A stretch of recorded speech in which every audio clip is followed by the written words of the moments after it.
მოგესალმებით და წარმოგიდგენთ სკოლის საჭიროებების დადგენის კითხვარის შევსების ინსტრუქციას. კითხვარი მომზადებულია მასწავლებლთა პროფესიული განვითარების ეროვნული ცენტრის მიერ და განკუთვნილია მოსწავლეთა მშობლებისთვის ან კანონიერი წარმომადგენლებისთვის. სკოლის საჭიროებების კითხვარის მიზანია სასწავლო პროცესთან დაკავშირებული საკითხების სისტემური გაანალიზების გზით განვითარების პრიორიტეტული მიმართულებების განსაზღვრა. კითხვარის საშუალებით სკოლა შეძლებს გაანალიზოს არსებული მდგომარეობა, გამოავლინოს ძლიერი მხარეები და გამოწვევები, განსაზღვროს განვითარების პრიორიტეტები და გააძლიეროს თანამშრომლობაზე ორიენტირებული ორგანიზაციული კულტურა. მიღებული ინფორმაცია გამოყენებული იქნება სკოლის ინსტიტუციური განვითარების ხელშეწყობისა და განათლების ხარისხის გაუმჯობესების მიზნებისთვის. გაითვალისწინეთ, რომ პროცესი სრულად განვითარებაზეა ორიენტირებული და არ ემსახურება ინდივიდუალურ შეფასებას ან კონტროლს. მნიშვნელოვანია, რომ პასუხები ასახავდეს არსებულ მდგომარეობას და არა სასურველ ან იდეალურ სურათს. თქვენი პასუხები ანონიმურია და გამოყენებული იქნება მხოლოდ არსებული მდგომარეობის გაანალიზებისა და გაუმჯობესების მიზნებისთვის. გაითვალისწინეთ, რომ საიტიდან გასვლის შემთხვევაში სისტემა არ ინახავს კითხვარის შევსების პროგრესს, შესაბამისად, მნიშვნელოვანია, რომ კითხვარის შევსება ერთიანად ბოლომდე დაასრულოთ. ვთხოვთ გაითვალისწინოთ, რომ კითხვარის სასურველია შეივსოს იმდენჯერ, რამდენი მოსწავლე სწავლობს კონკრეტულ სკოლაში. მაგალითისთვის, თუ მოსწავლეები სწავლობენ მესამე და მეშვიდე კლასებში, კითხვარი უნდა შეავსოთ ორჯერ. დაწყებითი საფეხურისთვის მესამე კლასის შესახებ ინფორმაციის საფუძველზე, ხოლო საბაზო საფეხურისთვის მეშვიდე კლასის შესახებ ინფორმაციის საფუძველზე. იმისთვის, რომ კითხვარი შეავსოთ, უნდა გადახვიდეთ შემდეგ ბმულზე. აღნიშნული ბმული სკოლის მიერ არის მოწოდებული თქვენთვის მშობლებისთვის. სისტემაში შესასვლელად უნდა მონიშნოთ შესაბამისი კვლევა, ამ შემთხვევაში სკოლის საჭიროებების კითხვარი ქართულ ენაზე.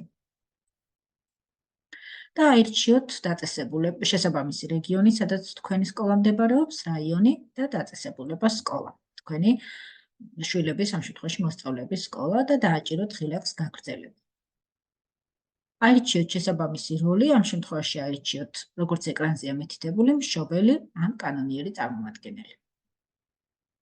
შემდეგ ეტაპზე უკვე უნდა შეიყვანოთ სკოლის მიერ მოწოდებული უნიკალური 6-ნიშნა კოდი. კითხვარის შევსებამდე სისტემაში უნდა მიუთითოთ, რომელ საფეხურზე სწავლობს მოსწავლე.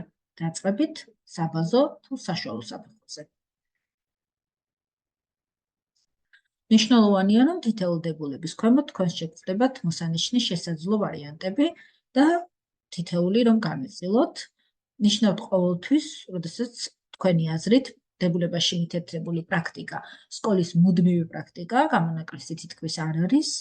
უმეტესად მონიშნავთ იმ შემთხვევაში, თუ ჩვეულებრივ ეს ასე ხდება, თუმცა ზოგჯერ გამონაკლისი გაქვთ. ზოგჯერ თუ ეს ხდება, მაგრამ არარეგულარულად, იშვიათად თუ ეს ერთეულ შემთხვევებში ხდება თქვენ სკოლაში, არასდროს თუ თქვენი ინფორმაციით ეს არ ხდება და გაქვთ კიდევ პასუხების ორი შესაძლო ვარიანტი, არ მაქვს ინფორმაცია, როდესაც თქვენ არ ფლობთ ინფორმაციას იმ საკითხზე იმდენად, რომ შეძლოთ დასკვნის გამოტანა და დებულების შეფასება, ნიშნავთ პასუხს არ მაქვს ინფორმაცია და თუ თქვენ საკითხი საერთოდ არ გეხებათ, ნიშნავთ პასუხს არ მეხება. ბუნებრივია უნდა მონიშნოთ პასუხი, რომელიც ყველაზე ზუსტად ასახავს რეალურ მდგომარეობას. პასუხს ნიშნავთ ისე, როგორც ეკრანზეა გამოტანილი. დებულებების ნაწილი არის მატრიცული ტიპის, ანუ ამ შემთხვევაში პასუხები უნდა გაიცეს თითოეული საგნის მიხედვით. მოცემულია ყველა საგანი ამ შემთხვევაში, რომელიც ისწავლება თქვენს მიერ არჩეულ საფეხურზე, თითოეული საგნის გასწვრივ უნდა მოინიშნოს შესაბამისი პასუხი. შესაძლოა შეგხვდეთ შემთხვევა, როდესაც საგანი მოცემულია, მაგრამ მოსწავლე არ სწავლობს კონკრეტულ საგანს, ამ შემთხვევაში გამოიყენებთ შესაძლებლობას და მონიშნავთ პასუხს არ მეხება. თითოეული დებულების ბოლოს გაქვთ კომენტარის დაწერის შესაძლებლობა. კომენტარის შევსება სავალდებულო არ არის, თუმცა კვლევის მიზნებისთვის მნიშვნელოვანია. თუ თქვენ გსურთ, რომ კონკრეტულ საკითხთან მიმართებით თქვენი მოსაზრება მხოლოდ კი არ მონიშნოთ, არამედ სიტყვიერადაც დააფიქსირეთ, ამ შემთხვევაში შეგიძლიათ გამოიყენოთ ეს შესაძლებლობა და შეავსოთ არასავალდებულო კომენტარის ველი.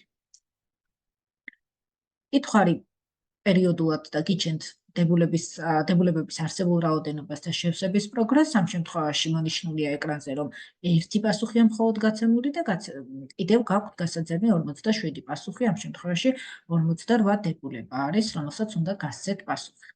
კითხვარის შევსების დასრულებამდე შესაძლებელია პასუხების ცვლილება. სისტემა კითხვის დასრულების საშუალებას არ იძლევა, თუ ყველა დებულებაზე არ არის დაფიქსირებული პასუხი. დასრულება ღილაკის დაჭერის შემთხვევაში სისტემა ავტომატურად გადაგიყვანთ იმ დებულებაზე ან დებულებებზე, რომლებიც არ გაქვთ შევსებული და მექანიკურად გამოგრჩათ. როდესაც ყველა დებულებაზე პასუხი დაფიქსირდება, დებულებების რაოდენობის ველი გამწვანდება. კითხვის დასასრულებლად უნდა დააჭიროთ ღილაკს დასრულება.